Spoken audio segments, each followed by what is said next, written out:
এই বুকটা বের করো, এই বুকটা দেখো লেখা আছে text book of English B, যেটা লেখা আছে র্যাপিড রিডারে, ঠিক আছে। দেখো চ্যাপ্টার 4 যেটা আছে কন্টেন্টসে, আচ্ছা না, দেখো লেখা আছে ফক টেলস অফ বেঙ্গল। আচ্ছা, 3টে লাল বিহারি দিয়ে লেখা, এক আছে ঘোষ ব্রাহ্মণ, 2 আছে the man who wish to be perfect, আর 3 আছে ঘোষলি ওয়াইফ, তাই তো 3টে রয়েছে। এইখান থেকে তোমাদের র্যাপিড রিডার থেকে মাত্র কত নম্বর মার্কস আসবে? 5 মার্কস আসবে, ক্লিয়ার। একটি ব্রড কোশ্চেন, হ্যাঁ শুধুমাত্র 5 নম্বর আসবে।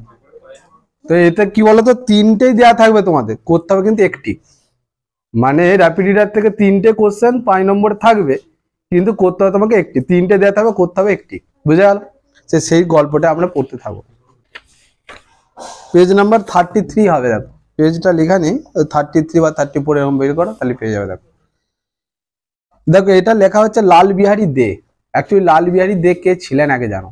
একজন হচ্ছে ইন্ডিয়ান রাইটার এবং হচ্ছে একজন জার্নালিস্ট। বাড়ি কোথায়? বর্ধমানে, আমাদের এখানে বর্ধমান, বুঝতে পেরেছ? বর্ধমানে বাড়ি, সোনা পলাশি বলে একটা জায়গা আছে, সেইখানে তার জন্ম। বোঝা গেছে না? বোঝা গেল না? তো এইটুকু মোটামুটি আমাদের জানলেই হলো। তার একটা অরিজিনাল নেম ছিল, সেটা হচ্ছে তোমার নামটা হচ্ছে কালা গোপাল দে। কালা গোপাল দে এটার নামে তাকে ডাকতো, পরে সেটার নাম হয়েছে লাল বিহারী দে, এরকম নাম হয়েছে। তো তার জন্ম হচ্ছে ওই বর্ধমানে, ওখানে 1824 তার জন্ম, আর মৃত্যু হচ্ছে তোমার 1892, 1892। এবার দেখো এই ঘোষ ব্রাহ্মণটা অ্যাকচুয়ালি কি, এইখানে দেখো একটা ফকটেল রয়েছে, তো সে ফকটেলের গল্পে তার দেখো ছোট ছোট অংশগুলোকে এখানে তুলে তুলে ধরা হয়েছে, বুঝতে পেরেছো? ঘোষ মানে কি? ভূত তো, আর ব্রাহ্মণ মানে হচ্ছে যে ভূতটা ব্রাহ্মণ বেশে আছে, বুঝতে পেরেছো? এই গল্পটা যদি ছোট করে যদি আমরা বলি, একটা গ্রামে আর কি একটা ব্রাহ্মণ প্রথমে ভেবেছিল যে আমাকে বিয়ে থা করতে হবে। তো বিয়ে থা করতে হলে তাকে কি করতে হবে? অনেকটা টাকা সঞ্চয় করতে হবে, নাহলে সে কি করে খরচপাতিগুলো চালাবে কি করে? দিয়ে সে কি করলো, সে বিভিন্ন ধনী ব্যক্তিদের ঘরে ঘরে যে সে টাকা ওই ভিক্ষা করার মতো চাইতো, বুঝতে পেরেছো? দিয়ে কি হলো, অবশেষে অনেকটা টাকা যখন জমা হলো, গেদার হলো, তখন সে কিন্তু এবারে বিয়ে করেছে, বুঝলেছে? বিয়ে করার পর তার যে ভরণ পোষণ সেগুলো জোগাচ্ছে, ঘরে মাও রয়েছে। এখন কিছুদিন যাওয়ার পর দেখা যাচ্ছে যে সে আর কিন্তু আর চালাতে পারছে না, যে সে আর ওইগুলোকে আর বিয়ার করতে পারবে না, যে তাদের যে প্রতিদিনের যে খরচ বা একটা সংসার খরচা, সেটা কিন্তু সে করতে পারবে না। তাই সে কি করলো, তাই সে শহরের বাইরে যাওয়া, মানে গ্রাম থেকে বাইরে যাওয়ার একটা ভাবনা চিন্তা রেখেছে। যখন গ্রাম থেকে বাইরে যখন যাবে, তখন এবার বাড়িতে বলে গেছে যে আমি কিন্তু যদি টাকা যতক্ষণ না আমার কাছে একটা মোটা অঙ্কের অ্যামাউন্ট একটা টাকা যতদিন না আসবে, ততদিন কিন্তু আমি বাড়ি আসবো না। সেটা বছরের পর বছরও হতে পারে, বুঝে গেছে? দিয়ে কিন্তু বেরিয়ে গেছে ব্রাহ্মণ। যখনই বেরিয়ে গেছে তার কিছুক্ষণ পর দেখা যাচ্ছে এই ঘোষ ব্রাহ্মণ, একজন ভূত ব্রাহ্মণের বেশে, মানে ওই ব্রাহ্মণ যেমন মানে হুবহু সেরকম কিন্তু একজন ব্রাহ্মণ এর বাড়িতে প্রবেশ করছে। যখনই প্রবেশ করছে তার বউ তো অবাক, যে কি ব্যাপার, এই তো যা বলে বছর পর বছর আসবেনি, হঠাৎ করে চলে এলো, কি ব্যাপার, কিছু একটা হয়েছে।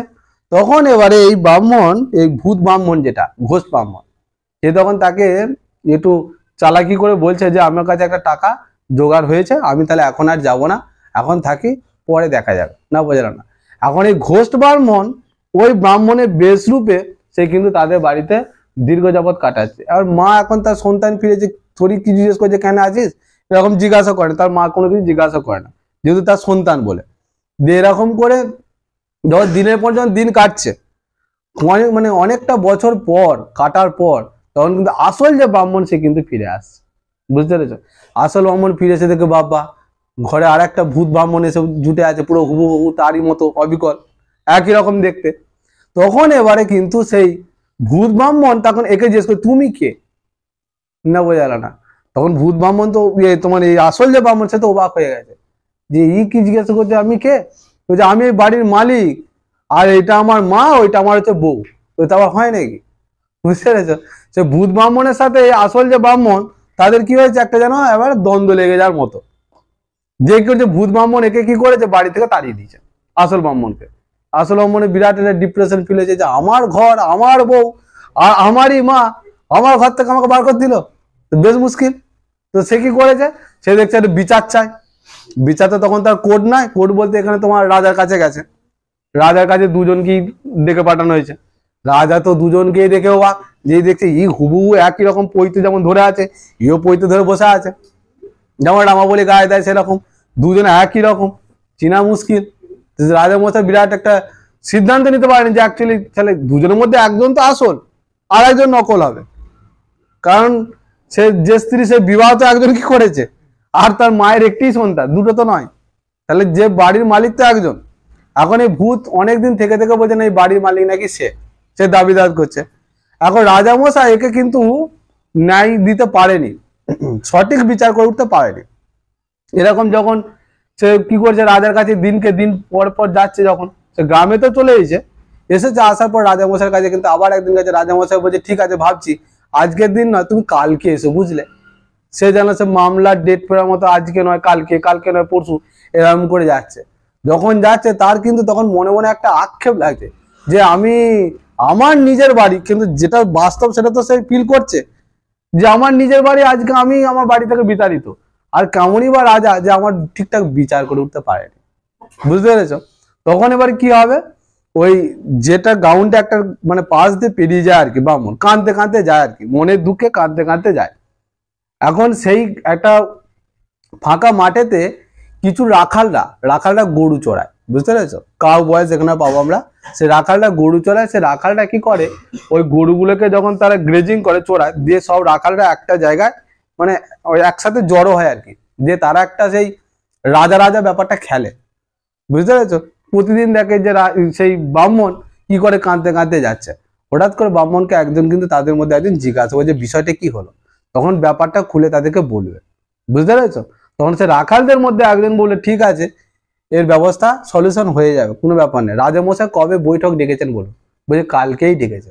তখন এই রাখালদের মধ্যে একজন যাবে, যে রাজামশাইয়ের কাছে যে উপস্থিত হবে, রাজামশাই কিন্তু সিদ্ধান্ত নিতে পারবেন, কিন্তু দুজন তো হুবহু একই রকম দেখতে, তাহলে কাকে কি করবে। তখন যখন উপায় যখন পাবে না, তখন রাখালদের মধ্যে একজন বলে রাজামশাই আমার কাছে একটি উপায় আছে, যদি আপনি বলেন তাহলে আমি বলতে পারি। তো বলে তাহলে কি উপায়, ও তখন কি করেছে বলে সঙ্গে করে একটা ছোট শিশি নিয়ে গেছে। শিশি জানো তো, যার মধ্যে ভূত কিন্তু ঢুকে পড়তে পারে, বুঝতে পেরেছো। সে ছোট একটা শিশি নিয়ে গেছে, শিশি নিয়ে যে রাজামশাই যে প্রস্তাব রেখেছে যে রাজামশাই এই ছোট শিশিটির মধ্যে এই দুই ব্রাহ্মণের মধ্যে যে আগে ঢুকতে পারবে সেই কিন্তু একমাত্র ওই ঘর পাবে, তার বউ পাবে আর তার মা পাবে, না বোঝা গেল না। এই ছোট শিশিটির মধ্যে যে আসল ব্রাহ্মণ সে তো মানুষ, সে কি করে ঢুকবে, কি করে ওখানে, সে চুপচাপ বাবু দাঁড়িয়ে আছে একটা জায়গায়। এই ব্রাহ্মণ তো বলছে যে আমি পারবো, ভূত ব্রাহ্মণ বুঝলে, ঘোষ ব্রাহ্মণ বলছে আমি পারবো। সে ঘোষ ব্রাহ্মণ বলছে তাহলে তাহলে দেখাও দেখি কেমন করে তুমি আসছো। সে কি করেছে, যখন ছিপিটা যখন খুলেছে, সে ভূত ব্রাহ্মণকে ছোট হয়ে নিজের আকারটা ছোট হয়ে একেবারে হয়ে যে সেই এর মধ্যে শিশির মধ্যে ঢুকে পড়লো, বুঝতে পেরেছো। যেই ঢুকে পড়লো ও তখন ছিপিটা দিয়েছে এঁটে, বুঝতে পেরেছো। তখন এবারে পরে জানা গেল যে হ্যাঁ, যে অ্যাকচুয়ালি কে ভূত ব্রাহ্মণ ছিল আর কে আসল ব্রাহ্মণ ছিল, যে আসল ব্রাহ্মণকে তার প্রতিপত্তি বউ ঘর সব ফিরিয়ে দেওয়া হলো। এই হচ্ছে গল্পের মূল সারমর্ম, আর অন্য কিছু নয়, বোঝা গেছে। চলো এবার